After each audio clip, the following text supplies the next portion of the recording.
Okay, hear me out on this one. I know the AKM isn't on anyone's top 5 list for their favorite gun, and if it is, I'm not gonna lie to you, you're definitely in the minority here. But as a fan of the AK-74 M and N and BS ammo skyrocketing in price lately, I needed to find an alternative.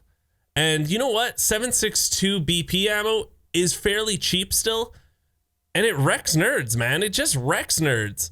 I'm telling you, this is a great gun, and I know what you're thinking, but Geeks, it has so much kick to it. It does, but you can lessen that kick with a couple of things, and I'm gonna show you how.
Блядь, берцащими!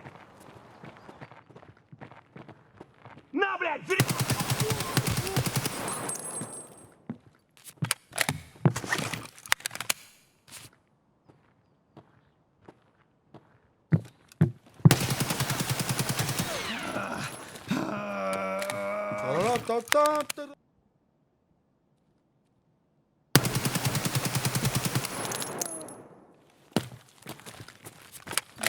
So this is a base AKM how it comes if you grab it from Prapper, and this is what we're going to turn it into. Now we can make some minor tweaks here and there if you want some different stuff on it, but this is like the final base version of what I'm looking for. And right now I'm going to show you how to build this gun, and then I'm going to show you the tweaks we can make, but we will show you the downside to making these tweaks. This is the base version of the gun without anything that we tweak yet. I know you guys will say, hey, do this, do that to make it a little bit better, but all in all, I think this is the best build for the AKM right here. So the first thing we're gonna look for is the Landtech Dracon Muzzle Break. It's from Skier level 4, and then we're gonna grab the Zenit RP1 charge handle. That's from Skier level 2. We're also gonna grab the Fab Defense PDC dust cover. This is from Skier level 4. Now for the sights, it's all up to you. That's something I want to talk to you guys about, how if you want to tweak it yourself, you can put whatever sights you want on there. If you want a Bravo with PK06 on it, it's all up to you. I just like the straight up PK06 on it. It's a great all around sight, and that's just my preference. So, you know, it's up to you if you want to change it though. The next thing we're going to look at is the Zenit RK2 foregrip. This is from Skier level 4. And then we're gonna get the Veltor Comrade Key Mod handguard for a mechanic level 4. Then we need the Strike Industries Key Mod 6-inch guide for mechanic level 3 so we can put the Zenit RK2 on this. And then for magazines, I'm pretty sure, maybe in the comments below you can tell me if there's one better, but this is the best magazine for the gun itself. It's the Palm US AK30. You can get this from Peacekeeper level 3. Then the pistol grip we're going to be picking up is the Zenit RK3. Last but not least, we're going to pick up the Zukov S for the AK from Peacekeeper level 4. And this is the build. This is the base build that I mess around with. I'm going to show you a couple of things you can tweak with the muzzle brake. And if you want, you can change. That's about it. Like, I don't know what else you can change, but I'll show you the muzzle brake difference if we use a compensator, and then I will show you the ammo that I'd recommend you use. So the muzzle brake we're using is the Landtech Dracon, but some people do like to be silenced. So if you were looking for a suppressor, there's 2 suppressors that I'd recommend. That's the PBS1 and the Hybrid 46. With the PBS1, you're going to get -4 recoil. minus 12 ergonomics, and minus 1 accuracy. With the Hybrid 46, it's minus 3 recoil, only minus 7 ergonomics, and no minus in accuracy. It's just a 0. But when you look at the Landtech Drakon compared to these, it's just such a huge difference. But if you are playing alone, like a lot of times I do, sometimes you do want to be silenced. I like to be silenced more times than not, but I feel like with the negative downsides of being silenced with this gun, it's just not worth it. So if you are using this gun, just be prepared to duck and move a lot, because it does make a lot of noise and you have to be conscious of that. So every time you shoot, you should be moving positions. Thing I did want to look at is the Zenit RK2 foregrip we're using and why I chose it, because I don't really remember why I chose it, but I did have an idea. So the Zenit RK2 foregrip is minus 5% recoil and minus 2 on ergonomics.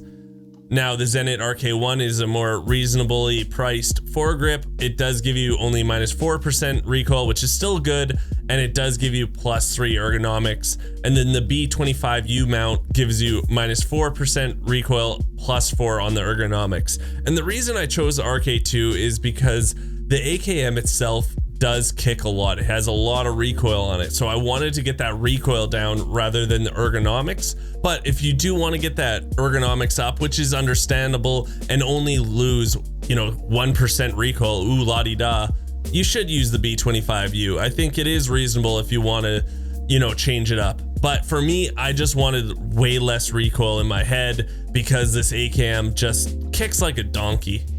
The last thing I want to go look at before we see how much this whole build does cost in the end of the day is the ammo type we should be using. So if you want to, you can use a really cheap ammo type, that's PS ammo, but what you should be using is BP ammo, because if you're spending all this money on this gun to make it all amazing and all decked out, don't cheap out on the ammo. I'd rather you guys make a cheaper version of this gun and get the better ammo than you guys using PS ammo with this gun. I see this a lot of times on stream. I'll kill someone and I'll be like, oh, this gun is amazing. They must be rocking something amazing like M995 or at least M855A1 or something. And it's actually just M855. There's no point, guys, in making an amazing weapon only to use really garbage ammo. I'd rather you guys use a mediocre weapon with really good ammo, because I know it's going to do a lot more for you. So just keep that in mind the next time you guys are building a new gun. It doesn't even have to be this one. The next time you guys are just building a gun in general, make sure you have enough money left over to at least buy yourself some decent ammo for it. So now let's take a look at how much this whole gun will cost to build if you do have yourself already an AKM.